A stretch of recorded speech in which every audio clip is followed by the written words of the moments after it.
कि दया के पुरवा की इस पावन भूमि में आज बड़े हर्ष और उल्लास का विषय है कि डॉक्टर भीमराव अंबेडकर के विचारों और कृतित्वों को जीवंत किया जा रहा है। इस कार्यक्रम का कुशल संचालन कर रहे हैं भाई जोगीलाल यादव जी कुक्षी, और इस दया के पुरवा में जो प्रथम बार डॉक्टर भीमराव अंबेडकर के विचारों का विमर्श हो रहा है, इसमें अपना अभिन्न योगदान देने वाली जो युवा शक्ति है, भोला, रविकांत बेटा, रामचंद्र, चंद्रभान, सोनू, राजेश, अवधेश, अजय, आशीष, नीरज, संदीप, दीवान और भी बहुत सारे बच्चे जिनके शायद नाम मेरे पास नहीं है। मैं उन बच्चों को हृदय की गहराइयों से उनका हार्दिक अभिनंदन, वंदन और स्वागत करता हूँ।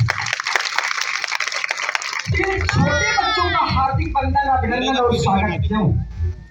क्योंकि ये हमारे देश की भविष्य की नींव है और आज एक ऐसे पौधे का रोपण किया है जिसके आने वाले समय में फल इतने मधुर होंगे, इतने मीठे होंगे कि जो आज हमारे बीच में ये छोटे छोटे बच्चे हैं, पहली बार डॉक्टर भीमराव अंबेडकर के नाम से परिचित हुए और इनके अचेतन मन में ये कहानी लिख जाएगी और आने वाले समय में ये सदैव याद करते रहेंगे।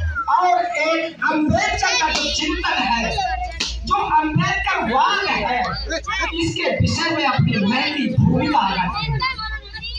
मित्रों, डॉक्टर भीमराव अम्बेडकर के विषय में बताने से पहले मैं आप लोगों के मध्य में एक बात और भी रखना चाहूंगा कि दया के पूर्वज से मेरे बहुत ही अभिन्न रिश्ते हैं। जब मैंने 2021 में कॉलेज की प्रोफेसरी छोड़ी, इस्तीफा दिया और मैंने कहा कि समाज में कुछ परिवर्तन करने के लिए हमें राजनीति में जाना चाहिए, और ये 12 की सीट जिला पंचायत में दलित सीट थी और मैंने पातेपुर में बैठ करके विचार किया कि हमारे बीच में कोई ऐसा दलित हो, मैंने कहा जो ईमानदार हो, सत्यनिष्ठ हो, कर्तव्यनिष्ठ हो और अपने मत को बेचने वाला न हो। काफी विचार विमर्श के बाद रात 11 बजे यह निष्कर्ष निकला कि दया के पूर्वा में आप प्रकाश से संपर्क करिए और प्रकाश तुम्हारे विचारों पर खरा उतरता है।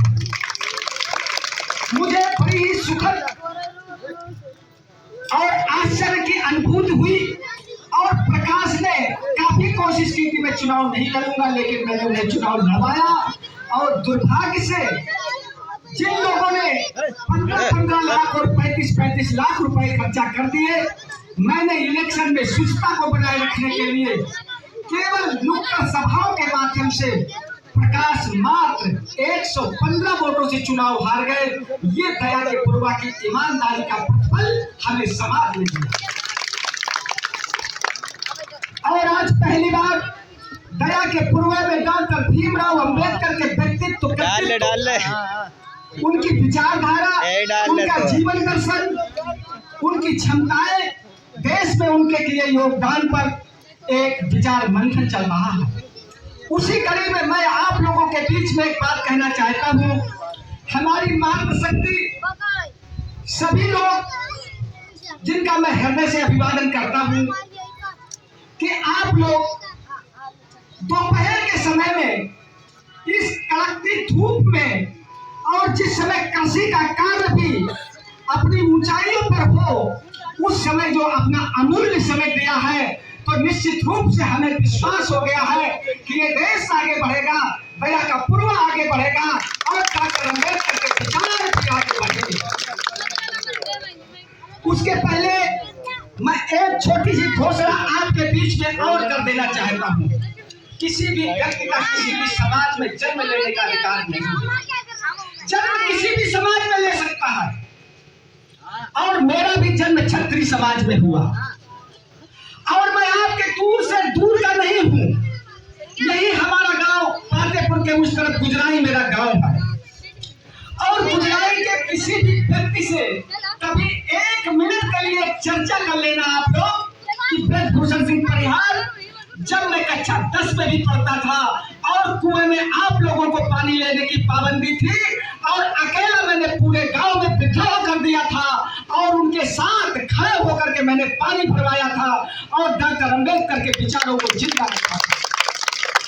इसके बाद कॉलेज के समय में भी ऐसे बहुत सारे संकट हमारे सामने आए, लेकिन मैंने कहा मैं अंबेडकर पर भाषण नहीं देता हूँ, अंबेडकर पर लेख नहीं लिखता हूँ। हम अंबेडकर के विचारों को जीते हैं और जी करके दिखाते हैं।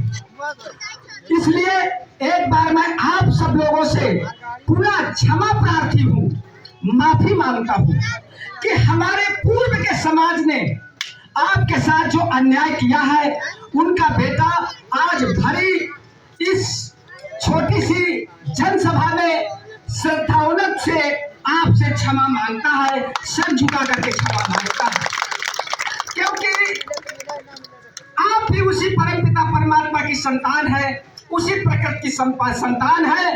क्योंकि डॉक्टर अंबेडकर कहा करते थे कि अस्पृश्यता ईश्वर और मानवता के प्रति अपराध है, छुआछूत ईश्वर के प्रति अपराध है और मानवता के प्रति भी अपराध है। जिनका एक अंग्रेजी में कोटेशन था, मैं अंग्रेजी नहीं बताऊंगा क्योंकि हमारे समाज में हम उसी भाषा का प्रयोग करेंगे जिसमें हम सब लोग बातों को समझ सकें। इसलिए इस संसार में अछूत कोई नहीं है। अछूत वो है जिनके विचार गंदे हैं, अछूत वो है जो भेदभाव करता है, अछूत वो है जो समाज को टुकड़ों में बांटता है, अछूत वो है जो लोगों में प्रेम, भाईचारा, सहकारिता को नष्ट करने का अपराध करता है। उनका समाज से बायकॉट होना चाहिए, वो असली अछूत है। आप लोग भारत की माटी के लाल हैं, आपसे ही ये दिल्ली की राजधानी जगमग होती है।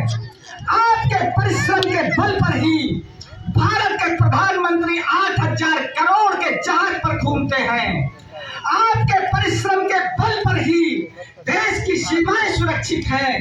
और जब इस देश में आजादी की लड़ाई लड़ी गई थी दोस्तों, किसी रजवाड़े ने कुर्बानी नहीं दी थी, किसी पूंजीपति ने कुर्बानी नहीं दी थी, वो भी कुर्बानी आम जनता के लोगों ने दी थी, दलितों ने दी थी, आम नागरिकों ने दी थी, जिनकी कुर्बानी से ये देश आजाद हुआ।